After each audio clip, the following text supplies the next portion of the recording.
मु doctor Saroj Mohanty senior surgery consultant Shri hospital गत 10 वर्ष है मैं श्री हॉस्पिटल रे सीनियर सर्जरी कंसल्टेंट हिसाब से काम करुच्ची।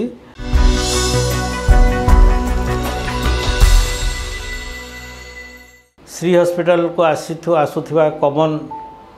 सर्जरी विशेष विषय जो रोग अच्छी से विषय में किसी कहि गोटे है आम देखुचु प्राय सबुदिने किसी ना किसी लोक आम पाक कहते पाइल्स होमर आम अर्श होम्बा झाड़ा है कष्ट हो झाड़ार रक्त पड़ुची झाड़ा हो नहीं झाड़ा है बेले अनेक समय जलुची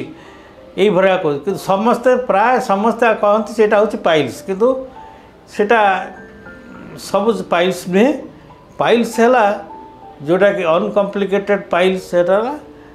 जे पेनलेस ब्लीडिंग पर एनम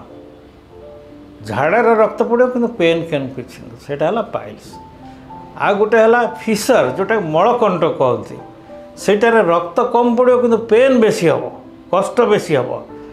झाड़ा बसी पारे लोक जल अनेक समय झाड़ा गलापर अनेक समय जल उठ बुल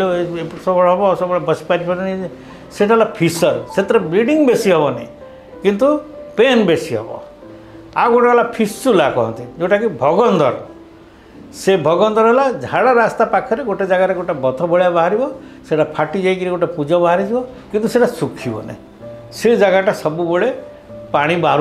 किसी दिन बंद होगला बंद होगला पुणी 8 दिन 10 दिन मसे पर पुणी आउ थे फाटी पुणी एम वर्ष वर्ष धरी मास धरी लगी रही सेटा फिस्चुला। ये तीनोटी हूँ कॉमन जिनस जोटा कि एनोरेक्टाल झाड़ा झाड़ा अच्छा यार प्रकृत में ये जिनस तीनोटीर मूल कारण है कन्स्टिपेशन झाड़ा परिष्कार न होगा। आजिकल जो आमर तेल मसला जिनस खाऊे फास्ट फूड खाऊे प्रोटीन जिनस बेसी खाऊे जो बल्क कार्ब ये परिवापत्र फल ये सब कम खाऊे से झाड़ा कन्स्टिपेशन हो झाड़ा कन्स्टिपेशन हवा द्वारा ये सबूर स्टार्ट है। झाड़ा कन्स्टिपेशन हेल्ले झाड़ा रास्ता कंजेसन हो पाइल्स बाहर झाड़ा कन्स्टिपेशन हेल्ले झाड़ा रास्ता टाण झाड़ा आसला बेले फाटी जाइए ब्लीडिंग होगी सेठू फिशर घा हो फिशर हम झाड़ा रास्ता झाड़ा जदि कन्स्टिपेशन हम तो गोटे बथ फर्मेसन हो रास्ता तेणु ये सबुथर कारण है कन्स्टिपेशन। तेणु ये जिते यही टाइप रोग आजिकल प्रादुर्भाव बहुत जना पड़ी आपन देखिए बहुत जगार गोटे कबिराज हो कि क्वाक मैंने सब चिकित्सा कर जातु नहीं से माने पाइल्स कोटा फिशर कोटा फिस्चुला कोटा जानते नहीं सब गोटे प्रकार चिकित्सा से करते। तेणु ये जदि किए ये रोगर पड़ी सफर कर शीघ्र डाक्तर आसी डायग्नोसिस एटलिस्ट से डिजिटल एग्जामिनेशन आंगुली देकर देखा पड़ो कौन हो सी मुहर कथबार्ता ना कथबार्ता जान कौन सिम्पटम्स किंतु देखा पड़ो यंत्र अच्छी इन्स्ट्रुमेंट अच्छी देखिए आउटडोर रे माने ऑपरेशन थिएटर को नवा दरकार नहीं आउटडोर बसई आंगुली देकर देखा पड़ो देखिले 90% रोग से डिटेक्ट हो तेणु से कौन से जना पड़ा पर से अनुसार तार चिकित्सा हम चिकित्सा बहुत सहज सब पद्धति आमर हॉस्पिटल रे सब रही चिकित्सा रही आजिकल नुआ मेथड लेजर थेरापी बाहर से आम हॉस्पिटल रे श्री हॉस्पिटल रे हो पारुछि किंतु अर्ली डिटेक्शन जदि हो पार आम ऑपरेशन मुक्त ऑपरेशन बिना ऑपरेशन ठीक हो। तेणु कहली झाड़ा कन्स्टिपेशन हवा द्वारा जो रोग होती कहीं नेग्लेक्ट करते नहीं तार आसी शीघ्र चिकित्सा करंतु विशेषतः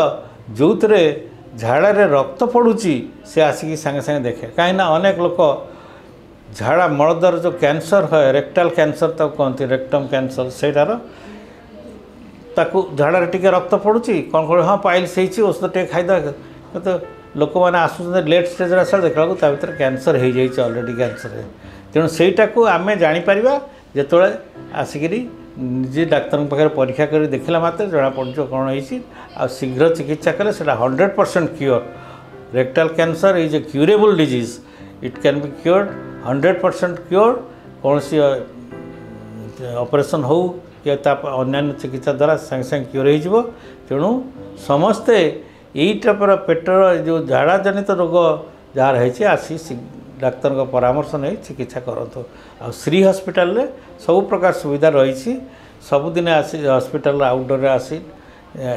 सर्जरी कंसल्टेंट को देखातु देखाला से माने रोग डिटेक्ट करी जहाँ चिकित्सा आप परामर्श देवे।